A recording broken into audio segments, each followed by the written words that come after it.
ஜோதிட பலன்கள் பார்த்ததுமே ஒரு ப்ரெடிக்ஷன் எடுக்கணும். எப்படி எடுக்கிறது? எனக்கு வந்து நெறைய அஸ்ட்ராலஜிஸ்ட் எல்லாம் மெசேஜ் பண்ணிட்டு இருந்தாங்க. சில டவுட்ஸ் எல்லாம் கேட்டிருந்தாங்க. பார்த்ததுமே எப்படி மேடம் ப்ரெடிக்ட் எடுக்கிறது அப்படின்றது. ஸோ அவங்களுக்காக இந்த பதிவுன்னு சொல்லலாம். ரொம்ப சிம்பிள்ங்க. கிரகத்தோடைய காரகத்துவம் என்ன அப்படின்றத நல்லா க்ரோ த்ரூ பண்ணிக்கோங்க. ஒண்ணு. ஜென்ரலா வந்து எல்லாம் என்ன பண்ணுவாங்கன்னா, ராசி, நவாம்சம் போடுவாங்க. அதுக்கப்புறம் எல்லாம் வந்து வர்க்க சக்கரங்கள்லாம் போட்டு பார்ப்பாங்க. இது ஒரு மெத்தடு. பட் என்னோட மெத்தட் எப்படின்னா, 5 சார்ட் கம்பல்சரி இருக்கும். ஃபர்ஸ்ட்டு யார் கால் பண்ணாலும் அவங்களோட டீட்டெயில்ஸ் ஒருத்தவங்க ஜாதகம் பார்க்குறோன்னா அவங்களோட டீட்டெயில்ஸ் இது போக ஏஜ் கால்குலேட் பண்ணிப்பேன். ஸோ என்னோட மெத்தடை வந்து உங்களுக்கு எல்லாத்தையுமே ரொம்ப யூஸ்ஃபுல்லாக இருக்கும் அப்படின்னு நான் நினைக்கிறேன். ஃபாலோ பண்ணணும்னு நினைக்கிறவங்க ஃபாலோ பண்ணுங்க. இதெல்லாம் வந்து என் குருநாதர் எனக்கு சொல்லிக் கொடுத்த விஷயங்கள். ஒரு புதுசு நபர் உங்களுக்கு வந்து கால் பண்ணுறாங்க, ஜாதகம் பார்க்க வராங்க அப்படிங்கும்போது அவங்களோட வயசு என்ன அப்படின்றத ஃபஸ்ட்டு நீங்கள் கால்குலேட் பண்ணிக்கோங்க. ஸோ அவ்வளோ சீக்கிரம்லாம் ஒருத்தவங்க வந்து நீங்கள் ஒரு கைட் கொடுக்குறீங்கன்னும்போது அவங்களோட கர்மம் உங்கள் கையில் அந்த டைமில் வந்து நிற்குதுங்க. நின்னா தான் அது நடக்கும். ஸோ நம்ம கிட்ட ஒருத்தவங்க ஜாதகம் பார்த்துட்டு வேற ஒருத்தவங்க கிட்ட ஜாதகம் பார்க்க போயிட்டாங்கன்னும் போது அந்த இடத்துல அது உங்களுக்கு மைனஸாக மாறிடும்ன்றத ஜோதிடர்கள் மைண்டில் ஃபஸ்ட்டு ஃபிக்ஸ் பண்ணிக்கணும். ஸோ ஒரு நபருக்கு நீங்கள் ஜாதகம் பார்க்குறீங்கன்னா அந்த ஹோல் ஃபேமிலியுமே உங்ககிட்ட ஜாதகம் பார்க்க வரணும். அப்படி வந்தால் தான் அது உங்களோட ப்ளஸ் வந்து நீங்கள் ஃபீல் பண்ணிடணும். ஸோ இது வரைக்கும் என்னுடைய இந்த ஜோதிட ஃபீல்டில் என்கிட்ட ஜாதகம் பார்த்தவங்க ஒரு நம்பருக்கு பார்த்தது கிடையாது. கேரக்டே சொல்லுவேன். அந்த ஹோல் ஃபேமிலிக்கே பார்ப்பாங்க. நிறைய பேருக்கு ரெஃபர் பண்ணுவாங்க. ஸோ இதெல்லாம் எனக்கு எப்படி நடக்குதுன்னா, நான் அவங்கக்கிட்ட கம்யூனிகேட் பண்ணுற விதங்கள், அப்ரோச் பண்ணுற விதங்கள், அவங்கள வந்து பாயிண்ட் அவுட் பண்ணி சொல்லக்கூடிய விதங்கள் தான். ஸோ இது எல்லாமே நம்மளே வந்து வளர்த்துக்கும். நம்ம எப்படி தசாபுத்தி போடும்பொழுது செல் இருப்பு நீங்கினெல்லாம் ஒரு கால்குலேட் போடுறோம். அதே மாதிரி ஒரு ஜாதகருக்கு முதல்ல ஜாதகம் எழுதும்போது ஃபஸ்ட்டு அவங்களுடைய ஏஜ். இப்போ அவங்களுக்கு ஒரு ஏஜ் ஆயிருக்கா, என்ன ஏஜு, எத்தனை மாதம் ஆயிருக்கு, எத்தனை நாள் ஆயிருக்கு, இது 3மே நீங்கள் போடணும். போட்டிங்கன்னா இத்தனை வயசு கடந்து, இத்தனை மாதம் கடந்து, இத்தனை நாள் கடந்து அந்த ஜாதகம் உங்ககிட்ட வந்து கனெக்ட் ஆயிருக்காங்க அப்படின்னு ஒரு கர்மா கனெக்டிங் அங்கே வந்துடும். ஸோ ஒரு தலைச்சிறந்த ஜோதிடர்கள் ஃபஸ்ட்டு போட வேண்டியதே அது ஒன்றா தான் இருக்கும். ஜென்ரலாக டேட் போடுறது, கிழமை போடுறதெல்லாம் காமன். இது ஜோதிட பாயிண்ட்டில் ரொம்ப முக்கியம். இத்தனை வயசு கடந்து தான் உங்ககிட்ட வந்து ஒரு பலனை கேட்கணும்னு இருக்குன்னு ஒரு கணக்கு இல்லைமா. ஸோ அடுத்து வந்து ராசி போடுறோம், நவாம்சம் போடுறோம்.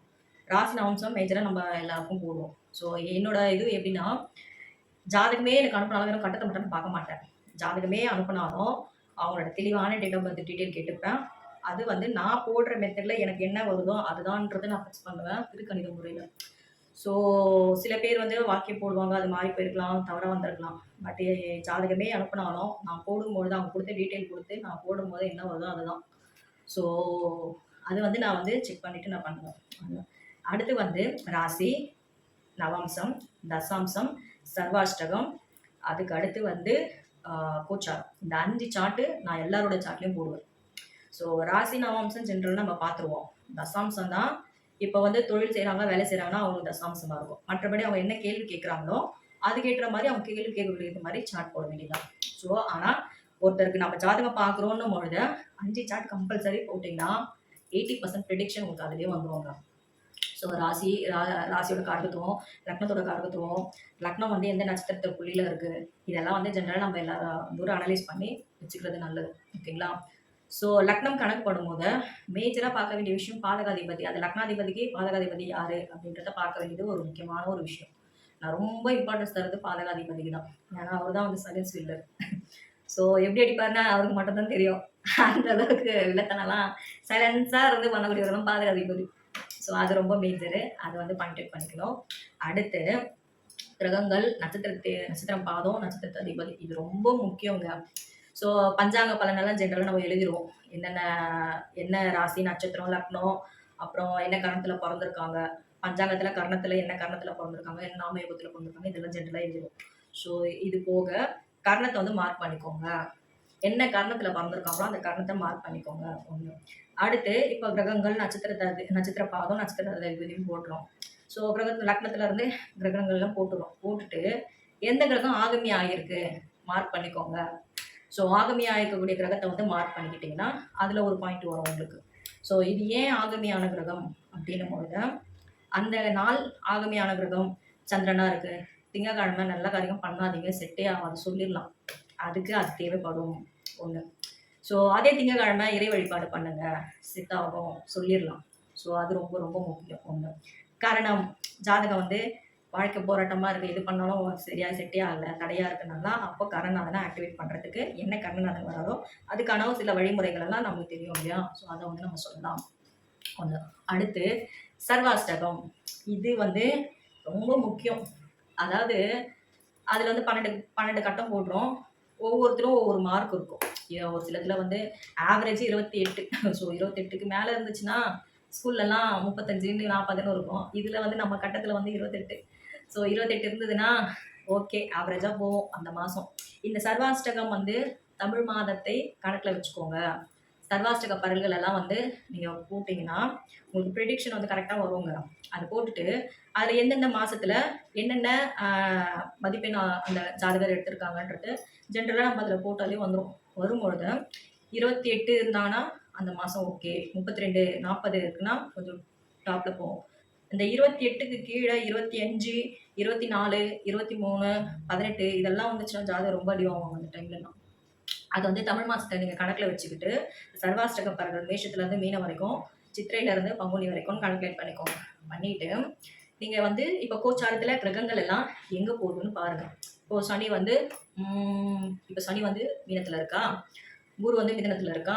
அப்போ அந்த தனிநபர் ஜாதகத்துல இந்த வர்க்க சக்கரத்துல சனியோட மதிப்பெண் என்ன, குருவோட மதிப்பெண் என்ன, கோச்சாரத்துல இப்ப நீங்க ஒரு கட்டம் போட்டிருப்பீங்க, சர்வாஷ்டகம் போட்டிருப்பீங்க, அது பக்கத்திலே சனி வந்து இப்போ 6 வாங்கியிருக்காருன்னும் பொழுது சனியோட தாக்கம் ஜாதகரை துன்பப்படுத்தாது.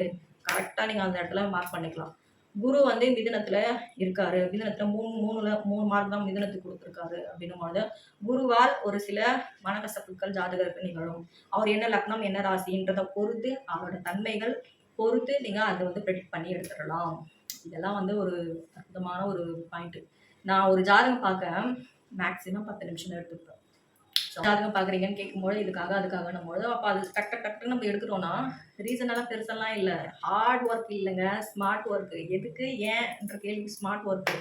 ஸோ இந்த சார்ட்டை போட்டாலே இதுக்காக நம்ம கண்டினியூஸாக நம்ம நிறைய பேருக்கு ஜாதகம் பார்த்துக்கிட்டே இருந்தோம்னா நமக்கு நாமே அது வந்து ப்ராக்டிஸ் ஆகிடுங்க. இது வந்து நீங்கள் நான் ஸ்டாப்பாக பார்த்துக்கிட்டு சொல்லிக்கிட்டே இருக்கும்பொழுது தன்னால் வந்துடும். ஸோ இதெல்லாம் ட்ரை பண்ணி பாருங்கள். ஸோ இந்த மாதிரிலாம் வந்து இப்போ ஒவ்வொரு கிரகத்துக்கும் அந்த கரண்ட்ல என்ன அவங்களோட தனிப்பட்ட ஜாதகங்கள்ல என்ன மதிப்பெண் இருக்குன்றதை எடுத்து அந்த சர்வாஷ்டக பரவல் சின்ன சின்னதாக மார்க் பண்ணிக்கிட்டே வாங்க. இருந்தீங்கன்னா உங்களுக்கு சீக்கிரமா பலன்கள் ஈஸியாக வந்துடும். ஸோ இது வந்து ரொம்ப ஷார்ட் மெத்தட்ல ரொம்ப ரொம்ப ஷார்ட் மெத்தட். ஸோ இதெல்லாம் வந்து நிறைய இருக்கு.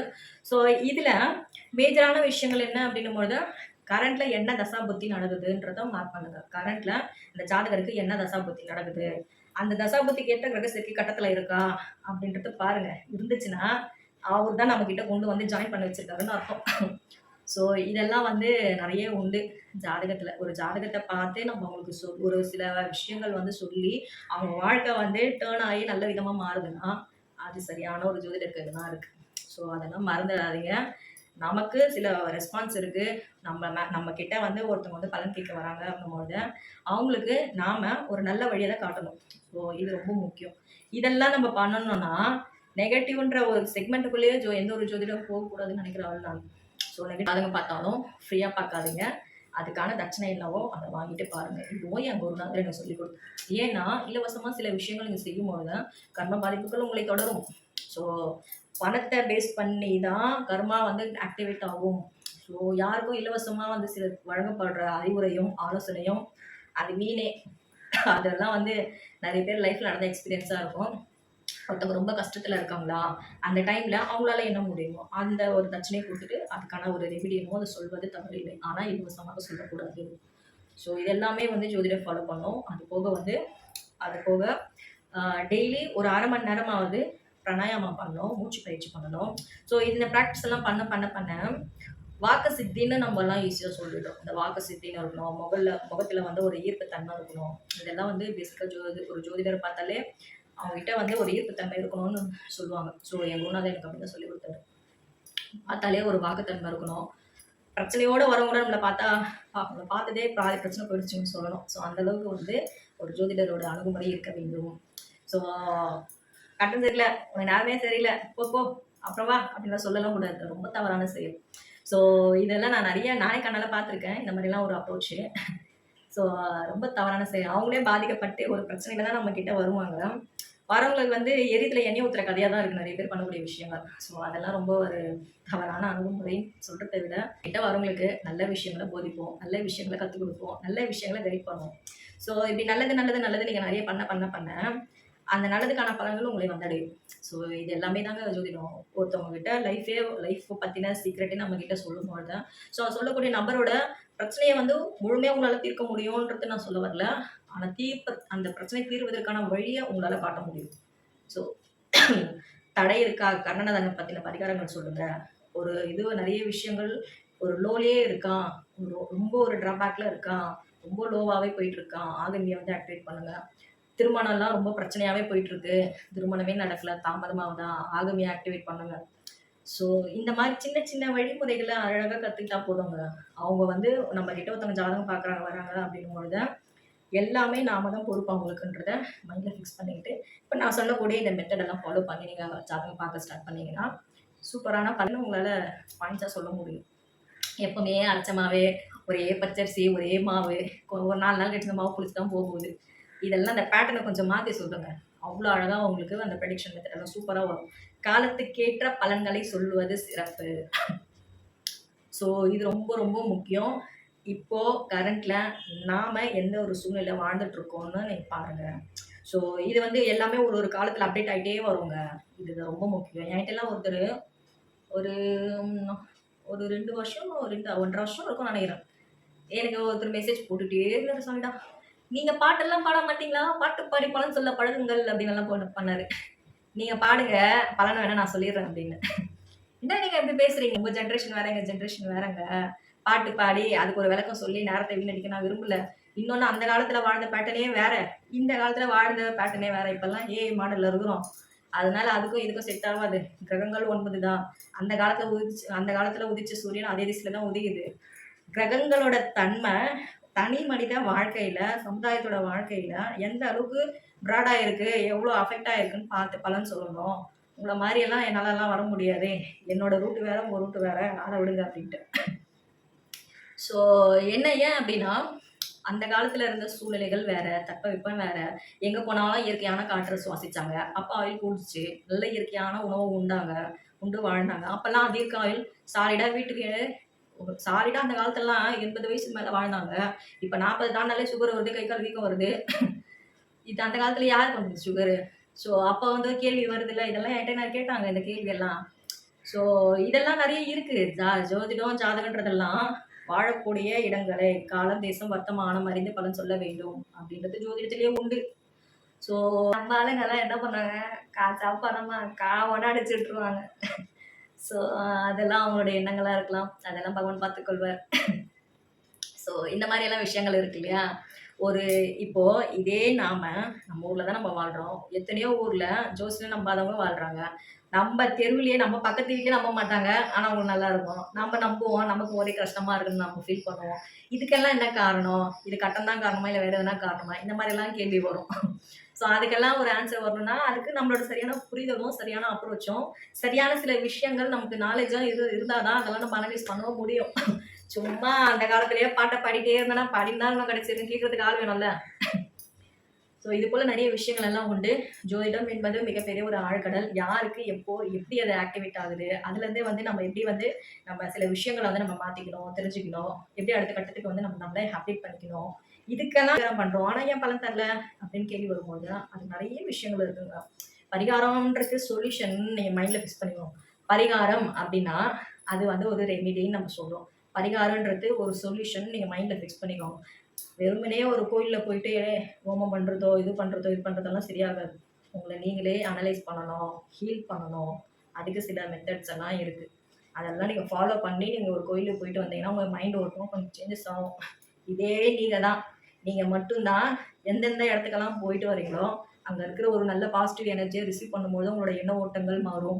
அப்போ உங்களுக்கு அது நல்லதா நடக்கும். இதே நீங்க தான் உங்க மைண்ட்ல வந்து அந்த எண்ண ஓட்டம் மாறவே மாறல. எவ்வளோ இடத்துக்கு போயிட்டு வந்து எனக்கு பரிகாரமே வேலை செய்யலங்கிறீங்க. ஸோ இந்த 2 விஷயங்கள் நடக்கிறது உங்ககிட்ட இருந்து தான். ஏன் அப்படின்னு வரும்போது மிகப்பெரிய ஒரு கேள்வி வந்து நிக்கும். இதுக்கான வழிகள் எல்லாம் நீங்க தெரிஞ்சுக்கணும்னா, தனிப்பட்ட ஜாதகங்கள்ல நெறைய பரிகாரம் பண்ணிட்டேன் எனக்கு பலன் நடக்கல அப்படின்னு நீங்க ஃபீல் பண்ணீங்கன்னா, இந்த நம்பர வந்து வாட்ஸ்அப்ல கான்டாக்ட் பண்ணலாம். உங்களுக்கான சரியான ஆலோசனைகள் வழங்கப்படும். ஸோ நன்றி, வணக்கம், வாழ்க நலம், சிவாய.